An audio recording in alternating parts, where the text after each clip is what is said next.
Anyway, that's all history. Sex, for me, it's gone.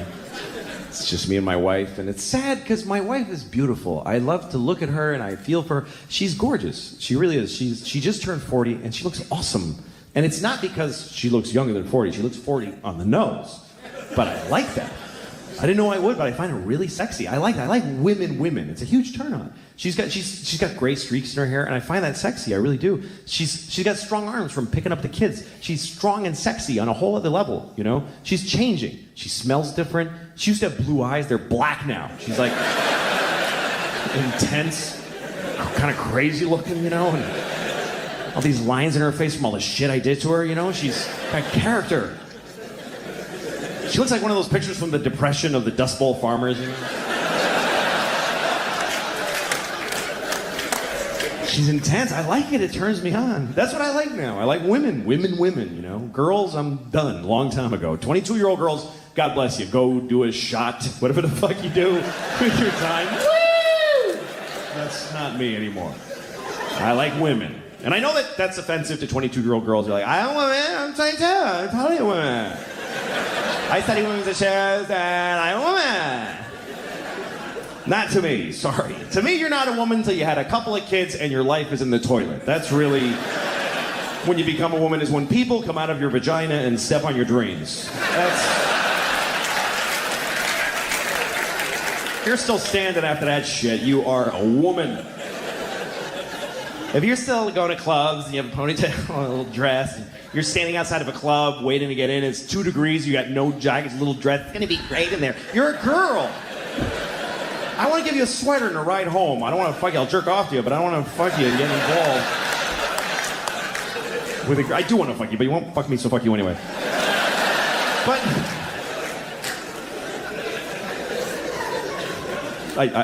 I'll totally fuck you. But there's just a difference between girls and women, and it's not about age. Like there's a reason why they call it Girls Gone Wild.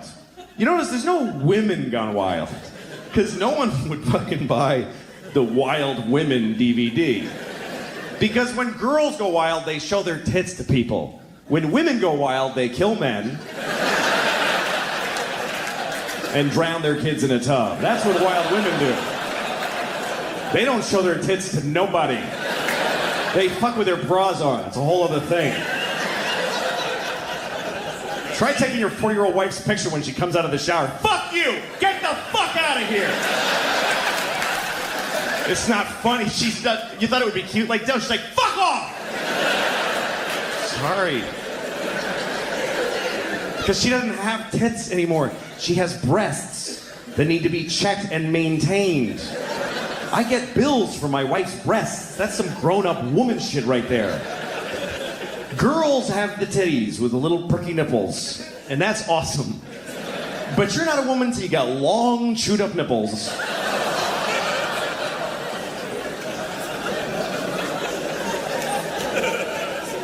And you're not a man till you suck one of those fucking things either, by the way. Thank you very much, folks. I hope you had a good time. Thank you. Good night.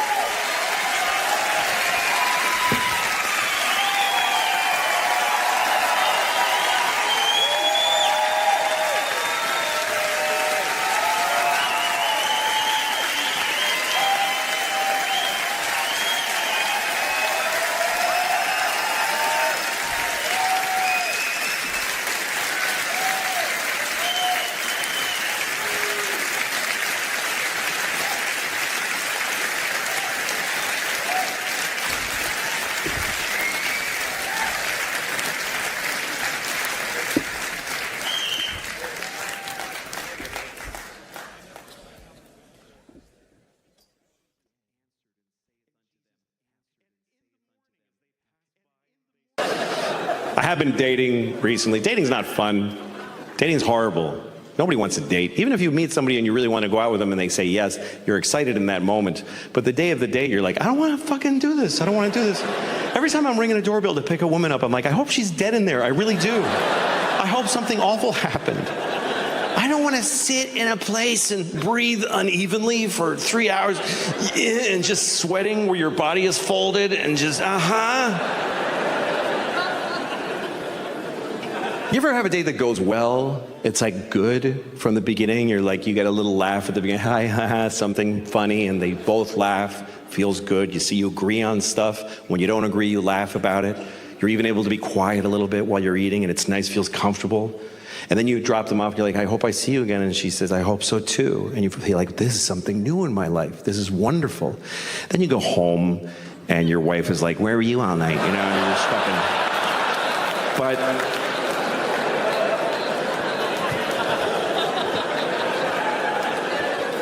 But I'm older now.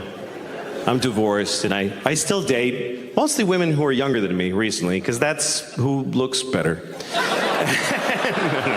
No, it's true. But I don't like I've always been with women my age or older. I was married to a woman a year older than me for 10 years, and that's always been the way there's some guys that have to be with younger women. There's cultures that believe the man should be much older. Like there's religions that have like a formula, like take the man's age and subtract 10, and then whatever else you have to do to get to 12, just solve for 12. But I didn't suddenly get interested in younger women. What happened was I got older and they got interested in me, because younger women like older guys. They just do this. The other part, nobody says. I don't do anything to get younger women. I just stand there like this. And they see me and they're like, that would be so weird to fuck that old guy. And then we get blamed. The older guy always gets blamed. You see an older man with a young woman, everybody's like, that guy's a pervert. No, she's a pervert. He's normal. He likes pretty women. She likes that. The fuck is wrong with her? And they're weird. I was having sex with this woman, and she was about 35, and we're in bed. She starts calling me daddy. And I was like, please don't, young lady. Please don't do that.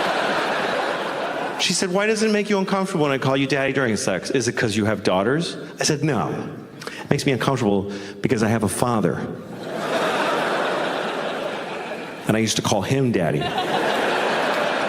when he fucked me.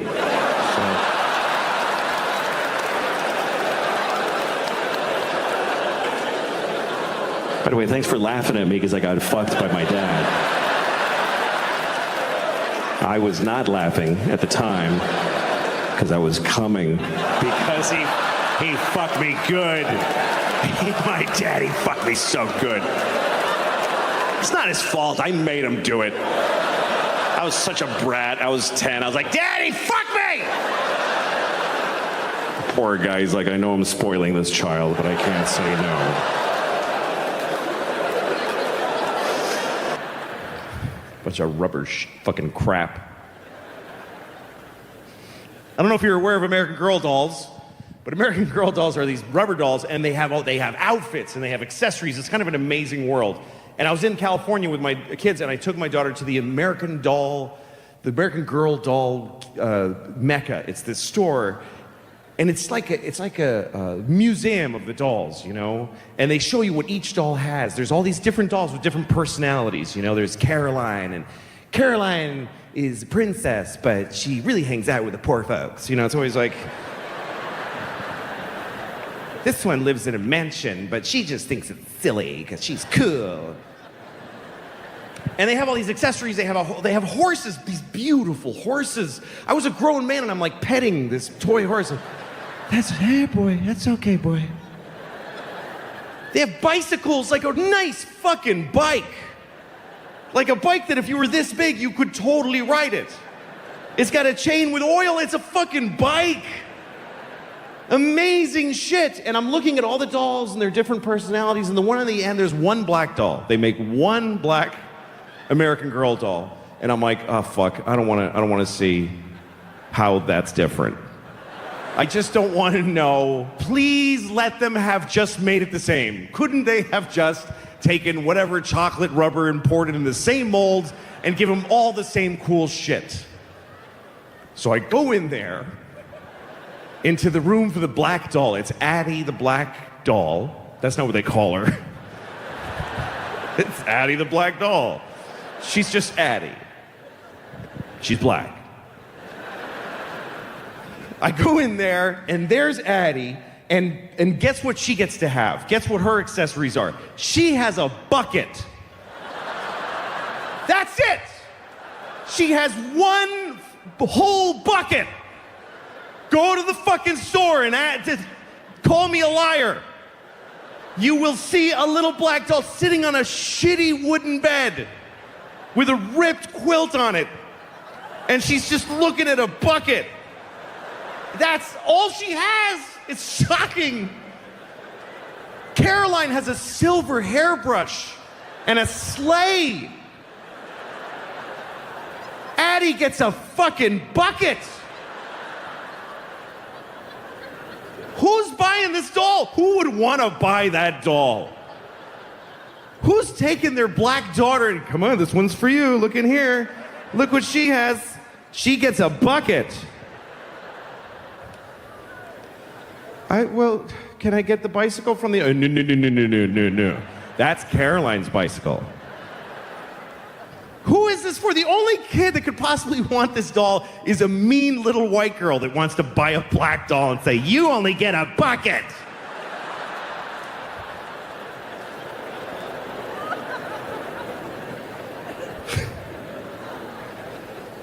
But you know, you get older and some things you can't do anymore. Some things you don't want to do anymore. That's a nice change. You feel some desires fall away, new things make you happy, but some things don't change, and some things I'm sick of. Like the constant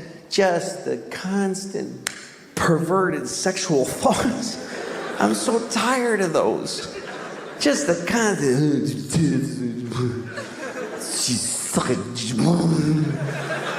It makes me into an idiot. I'm jacking off to morons and then, look at my tits. Yeah, your tits are awesome. It's just a dumb part of life that I'm sick of. It's all day, too. It's just, you can't have a day. I just want to be a person in clothes walking in a store and I just want to go to a library and ask for, hi, ma'am, I'm looking for a book about early Abraham Lincoln, like when he was like, shut up, wrap your hair around my dick and shut up. Oh, shit. I'm trying to talk to her. That's really a male problem.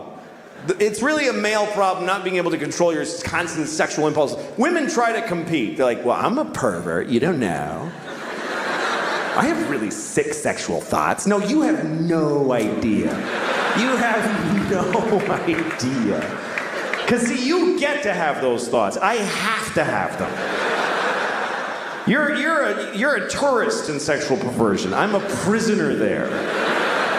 You're Jane Fonda on a tank. I'm John McCain in The Hut. It's a nightmare. I can't lift my arms. And for, men, sex is such a constant thing. It's not even sex to us. It's just pussy. That's what we call it. Pussy. It's it has nothing to do with women. It's not about girls or chicks like it was in the 50s. There's no guys anywhere in the world saying, let's go meet some chicks and kiss them on the mouth and see what happens. There's none of that. I sure would like to have a girl, my arm around a girl. This, Vanessa, I love, no, it's not. It's just pussy. Pussy. It's not even a pussy.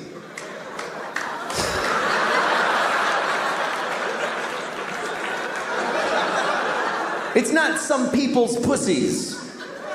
It's just pussy. Like big pink balloon letters in front of our faces all the time. To men, it's just an element of the universe. Like it should be on the chart of the elements next to tin and ammonia. PY with an atomic weight of 12 or whatever pussy atoms weigh. The sad thing is that for all our obsession about sex and how much we love it, we suck at it. Men are terrible at sex. It never even occurs to us to do it well. Women just make sex great. Women are the good part of sex. They accept the dick with grace and they turn it into art. Or they climb on and they ride. They go for a ride. Men don't, we just climb on.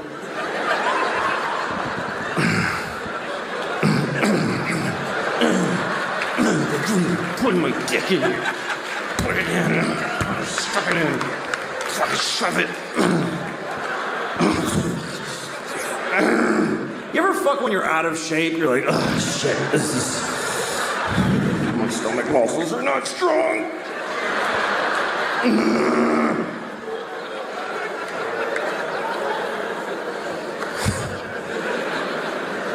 We're so bad at sex, and then we wonder why women aren't like really aggressive about sex. We think it's because they don't have as much desire as we do. That's how stupid men are. That we think they're just weird. Women are like fucked up in the head because they don't want to just fuck all the time. If I was a woman, I'd just fuck everybody. Why don't they want to fuck all the time? I do. Of course you do, because when you fuck, you get to fuck a woman. When she fucks, she has to fuck a guy.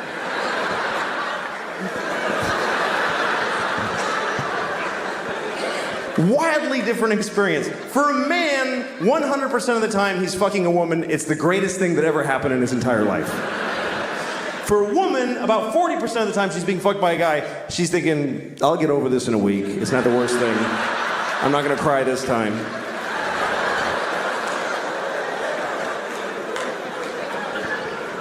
Another thing that proves how bad men are at sex is that after sex, you're looking at two very different people. The man just wants to lay there, be cool, and the woman, it wants to cuddle. Something that men love to make fun of women for. They always want to cuddle. It's so needy. I already fucked you. Just let me watch the game. You know, I'm so cool. I will get up. What are you thinking about? Shut up. Leave me alone. Why is she so needy? She's not needy, you idiot. She's horny because you did nothing for her. You did absolutely nothing. Her pussy is on fire because it's gone unfucked completely. Of course you're fine. You climbed on and went and then rolled off. And she's on you because she's going, something else has to happen. This is bullshit. If you fuck a woman well, she will leave you alone. Thanks a lot, buddy.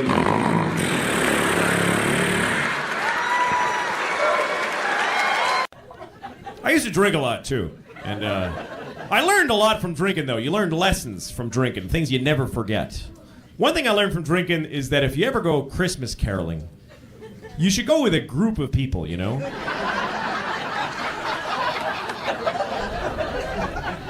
And also go, like, around December. That's the best time of year.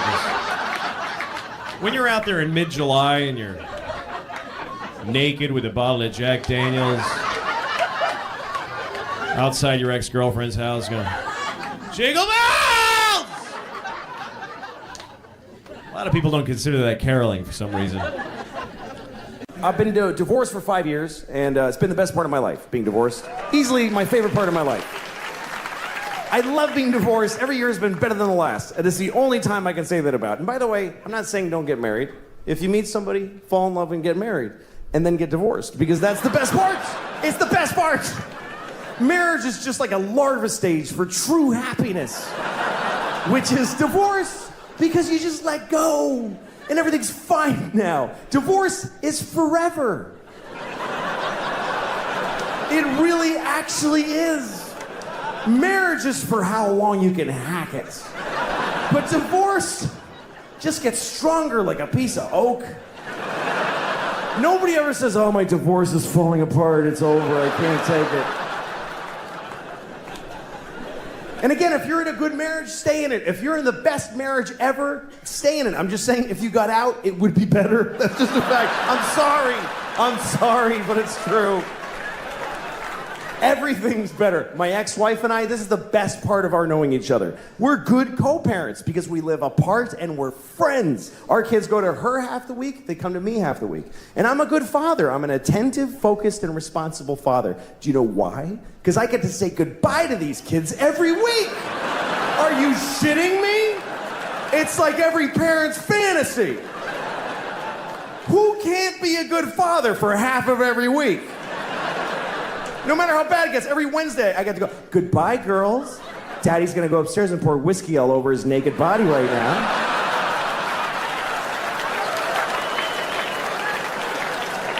I'm gonna lay in my own filth until 2 seconds before you come back here. That's why I'm such a good dad.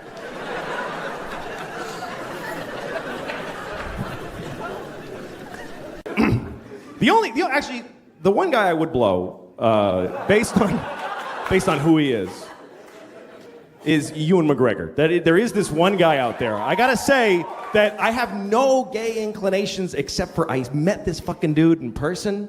I was working on some awards show and there he's standing right there and I was like, fuck! Like I was just blown away. Like, Jesus Christ, he's fucking beautiful. And he looked at me and he was like, hello. And I was like, I fucking shivered. Like I started shivering. It's like, fuck! It's fucking gorgeous. And like a week later, I was like staring off into space somewhere and I realized, fuck, I was just daydreaming about Ewan McGregor. Like seriously, I'm not gay in any other way except for I want to fuck that guy right in the face. I totally want to fuck his face. I want to fuck the shit out of his face. I want him to fuck me. I do. I want him to fuck me.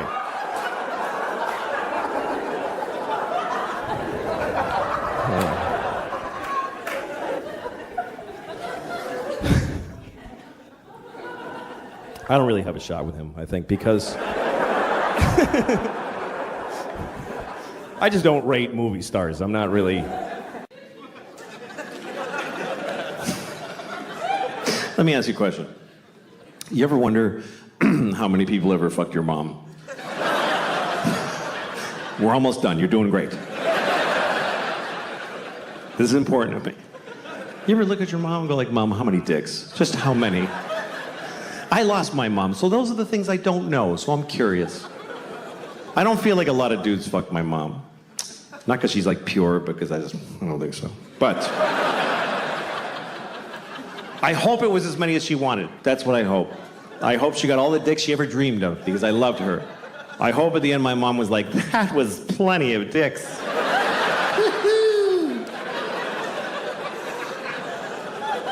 But I'll never know, because you don't know your mom. That's the truth. You don't really know your mother. You feel like you know her, but you know what she told you. She didn't tell you shit. You don't tell your kids your life. What did your mother tell you? I won a swimming medal when I was 12. She didn't tell you, like, I used to fuck this guy at work. It was amazing. She didn't tell you that. Think about your mom's life story as she told it to you. There's huge holes in that story. Like, well, I graduated when I was 22, and then I met your father when I was 35. Feels like a lot of dicks would fit right in there, Mom. You know those movies where a mother and a daughter switch bodies? You ever seen a movie like this? It's always like Freaky Friday, some Disney comedy where a mother and a daughter switch bodies, and then they're like, whoa! Then they have to water ski and be in a rock band together. And then they switch back and they know each other better. That's the formula.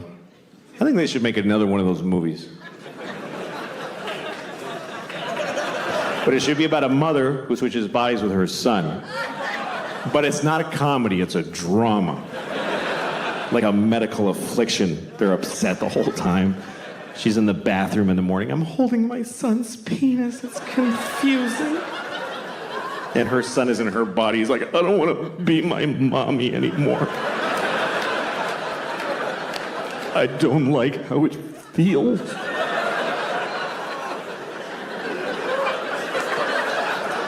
And his dad comes home and he starts fucking him. And he's like, oh, God. What's happening now? I don't like this. But I don't want to say no to my dad.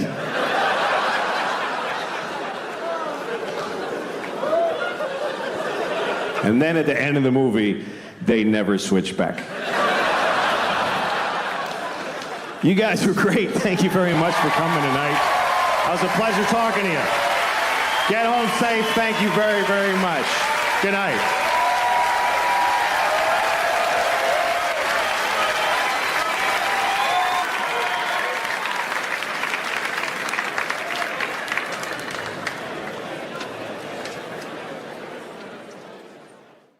I worry about getting old only because I don't want to lose my memory, you know? I mean, some of it I would love to lose.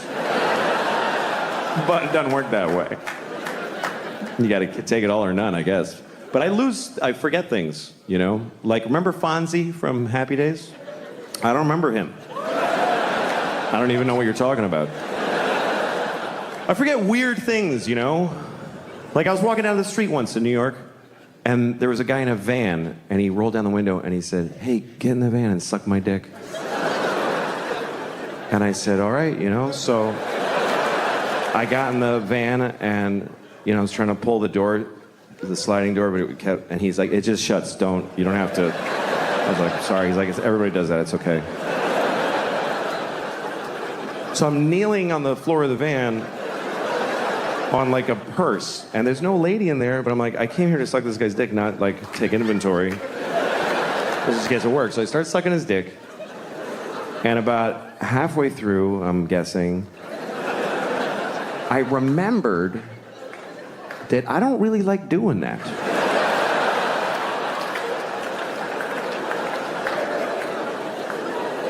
It's a senior moment.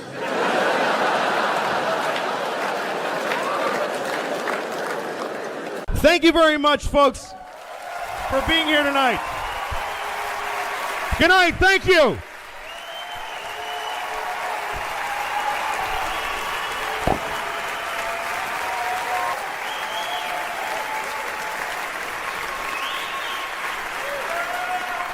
Thank you.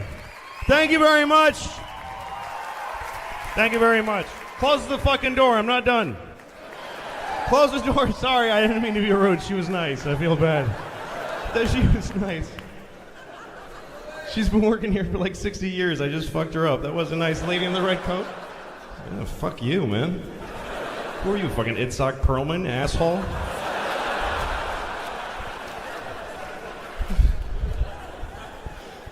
It is a little fucked up to be here doing this shit that I do.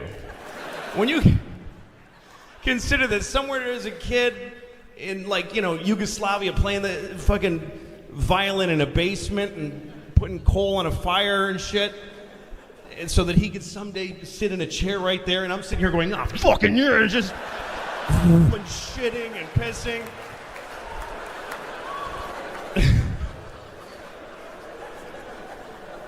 Anyway, let me tell you a couple more stories. Sure.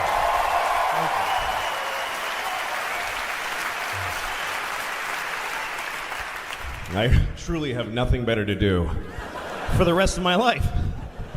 Carnegie Hall.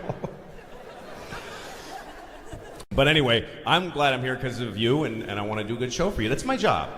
That's the simplest thing in the world to me, is that you should do your job. You should do it well. And not because of how well you get paid, but because that's your job. I never understand people when I go to a place to get a thing, and they do their job shitty out of spite for how shitty their job is. It makes no sense to me. Why wouldn't you want it? Why do you have to make my coffee sarcastically? I don't just give a care. Hear your majesty, enjoy your coffee. You know, why? Why wouldn't you want it to go? You know why? Because you're 20, you piece of shit. That's why. Because you're a 20-year-old piece of shit. I'm sorry, but I am prejudiced against everyone who's 20 years old that works at a place. Because they just think that if you just stand there and hate it, somebody will go, "Oh, well, then let's make you a director." That's how that works. Just if you, clearly you're better than this. 20-year-olds are the worst people because that is a person who has been taking and just sucking up and absorbing fucking education and love and products and just giving nothing back. They're ripe like a big fat ripe orange on a tree, and the tree's like, "Get the fuck over. Jesus, this is crazy." What? Fuck you, I don't want to go. If you're 20, I guarantee you never did anything for anybody. Yes, you went to Guatemala on a school trip and they told you helped, but you didn't help at all. You were a way bigger pain in the ass than you were any help to those. They're like, "I got a mudslide in my house and I got to babysit a fucking college student. Just take a picture of her with a shovel so she can put it on Facebook and leave us alone." I had such an amazing experience. Really? Did you take from them too, you motherfucker? 20-year-olds are not interesting people. They have nothing to say. Nothing has happened to you. My parents moved and I go to school. Who gives a shit? Unless you beat cancer as a child, you have nothing to say. I'm more interesting because I'm 43. That mathematically just makes me more interesting. Just because shit has happened to me. I've collected stories. When I was 35, a woman blew me, and 2 years later, she killed herself. She hung herself to death. That's an interesting story. That's worth listening to and pondering. Because it means it takes 2 years after blowing me for the shame to be too much that you gotta do yourself in. That's the gestation period.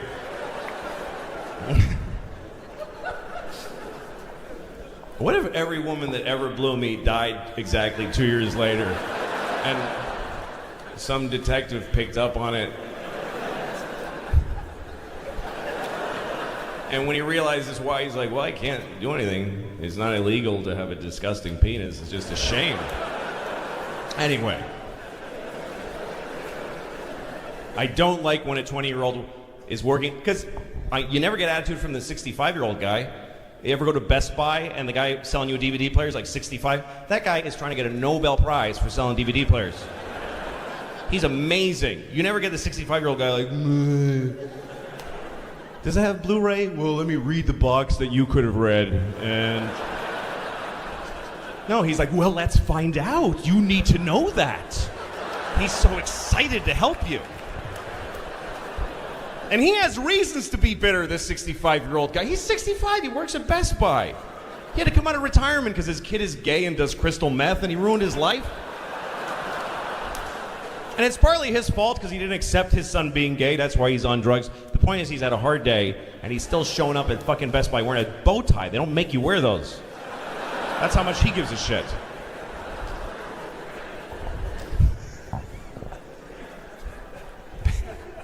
I don't know, man.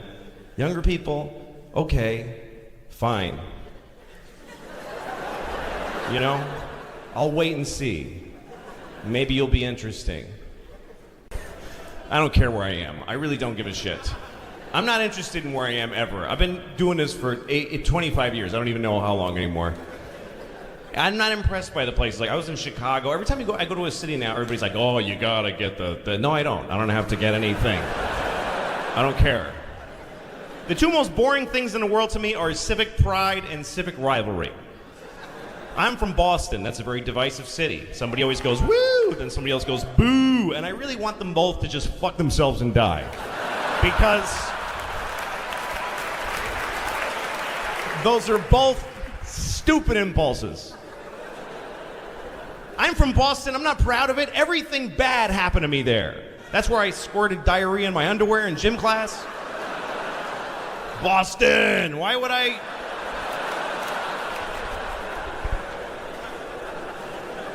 And if you're gonna boo a city, if you're gonna raise your voice and say boo at a performance because a city was mentioned, you better have a really good personal reason. Like, the whole city of Boston raped your mom, the entire city. Every citizen, they made her comfortable and they just raped her for months. It took so long to organize. It was like a coat drive. It just went on and everybody got a thing in the mail. I gotta rape that lady in a month. I gotta get off work. And men, women, old ladies, why do I have to do this? Newborn baby girls, they just fucking fucked your mom. If it gets that bad, you can go ahead and boo Boston. I understand. And even then, that's a pretty weak response to the mass raping of your mom by an entire city. You're just gonna go, boo. Why'd you boo? Just not a fan. I don't like it. Those are Red Sox. Nah, they raped my mom. They all did.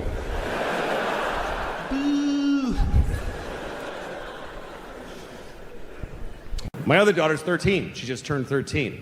And those are the years, where the parents ahead of you are like, yeah, yeah. Wait till she can. That's when you get it.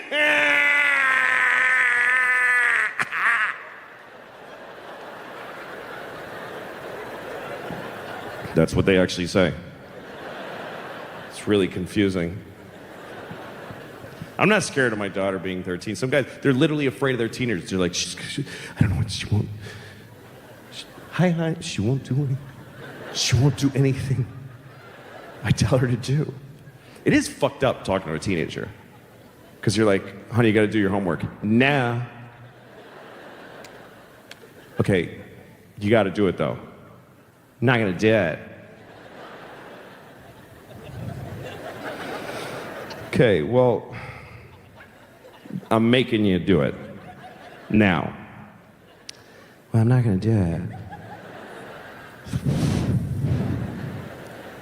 Okay, will you do it later? When will you do it? I don't know. Okay, well, I'm gonna move out. So you do it when you want. Because this one thing that's it, I'm done. It's a little fucked up. I love my kids though, and she's 13, she's weird now, and I still love her. A lot of guys, they really freak out when their daughters get older. Like my friend's daughter's 16, he's like, I don't know what to do. She's gonna start having sex. I don't know what to do. She's gonna have sex now. What do I do? I'm like, you don't do anything. That's not your area. You're the dad. You have no role in her sex life. None. Not advisory or supportive, nothing. But what if she has a bad sexual experience? Oh, she's gonna have a number of those. Oh, yeah. She's gonna have some of those. Her whole life is gonna be just walking through a blizzard of bad dicks that just keep... Ah, shit. All the dicks. Shit, that's a... Look, just trying to get to work. Yeah, man. They're coming. The dicks are coming. It's a whole cloud of dicks. Get the pussies in the barn. The dicks are a-coming. Just a storm of dicks.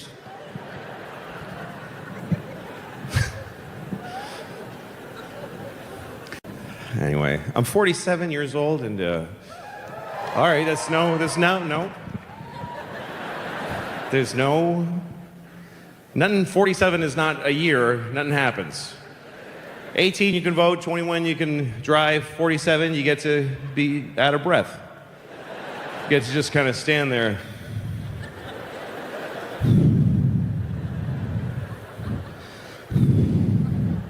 And you know what I realized is taking a huge amount of my breath? It's this. This is demanding blood and oxygen from my system. Do you know that when you make fat inside of you, you also make vessels and things that feed it? And every breath you take, like a quarter of it goes to just this worthless shit. And this, I've had it so long, it's like a prosciutto now. It's just hardened. And it's this thing, and my blood, I can feel my heart like trying to feed it. Oh. Ah. My arm's like, could I get some blood ever? My heart's like, I can't do it, man. I got it. Fuck you, you're no help. All you do is jack them off and hold the remote.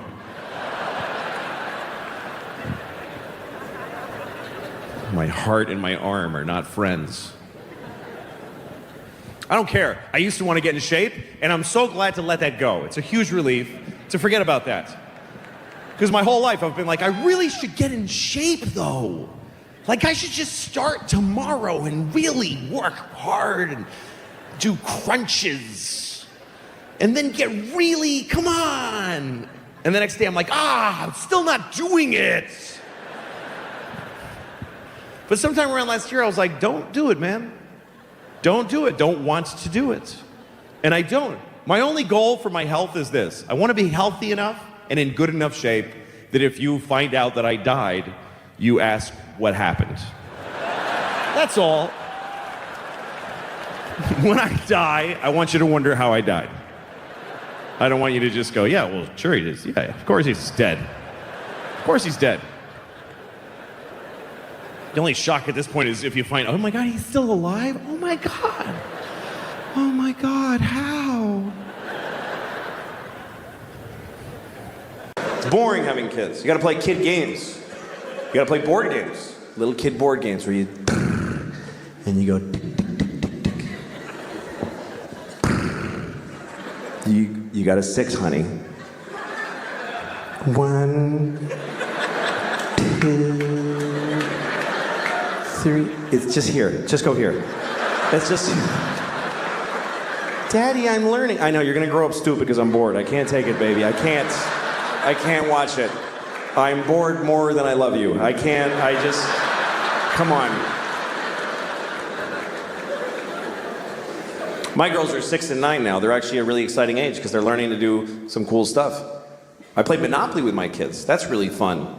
My 9-year-old, she can totally do Monopoly.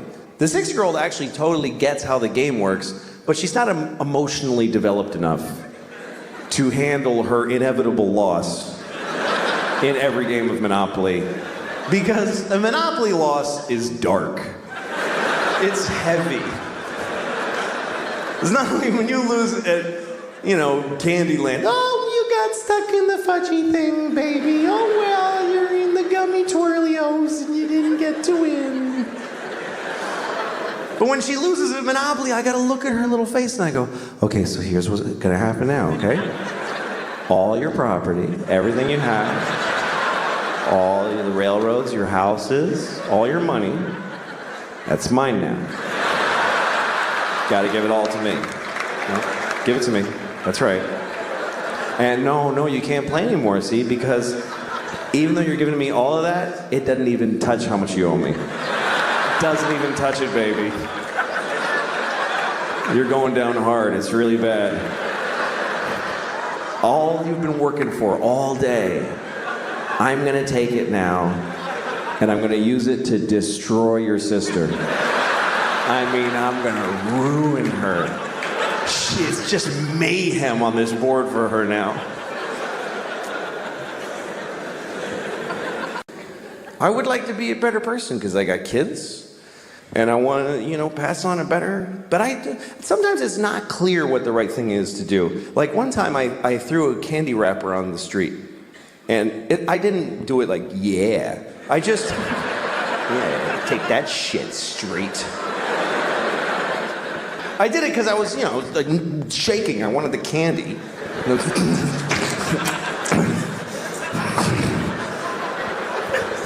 Anyway, I was with a friend who said to me, you just littered on the street. Don't you care about the environment? And I thought about it and I said, you know what? This isn't the environment. This is New York City. This is not the environment. This is where people live. New York City is not the environment. New York City is a giant piece of litter. It's like the giantest, next to Mexico City, the shittiest piece of litter in the world. Just a pussy, runny, smoking, stinking piece of litter. So if you have a piece of litter, what are you supposed to do with it? You should throw it on the pile of litter. Because if you don't, if you put it in a receptacle, then it gets collected and it gets taken to a dump and a landfill, and then or it goes on a boat and it goes out and gets dumped in the ocean, and some dolphin wears it as a hat on its face for 10 years. This hat that never dissolves on its face. Ugh. Jesus.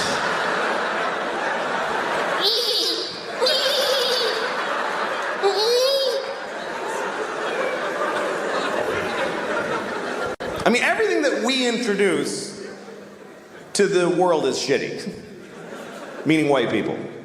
Because I really think that white people are from like another planet. Because when we came to America, it was so nice.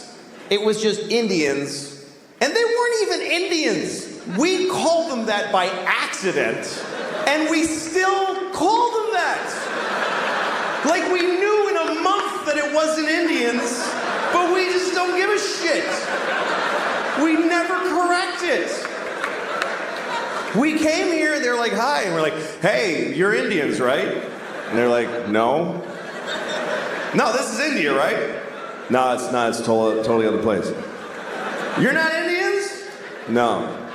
Ah, you're Indians. You're Indians for hundreds of years after. We ruined everything here. This was it was just coast to coast, just green and brown and beautiful. And all the humans were just walking around with painted faces, just walking. And they'd be like, ooh, that looks yummy. And then they just eat from the ground. And then they'd sleep on the grass. And they'd wake up and they'd fuck. And then they'd go for a swim and do a little dance. That was the whole continent, was just folks doing that. I mean, there was people in Mexico cutting off kids' heads and rolling them down the pyramid stairs. But that's always going on. What are you gonna, you can't do a whole lot about that. But I think we came from another planet, and the reason is because we don't like it here. I mean, why, if we're from here, if we belong on Earth, why aren't we comfortable on Earth at all? We need nice, smooth surfaces and right angles, and we need it to be cool and not too hot, that's just perfect. Like, why wouldn't, when it's hot, why wouldn't we just, yeah, fuck it? Why wouldn't we be like that if we belonged here? And it's weird because people that aren't, whatever you call there's environmentalists, and then there's people who are whatever, they just hate environmentalists. But that's what people get angry at environmentalists, because they think they're slowing down the economy and creating restrictions.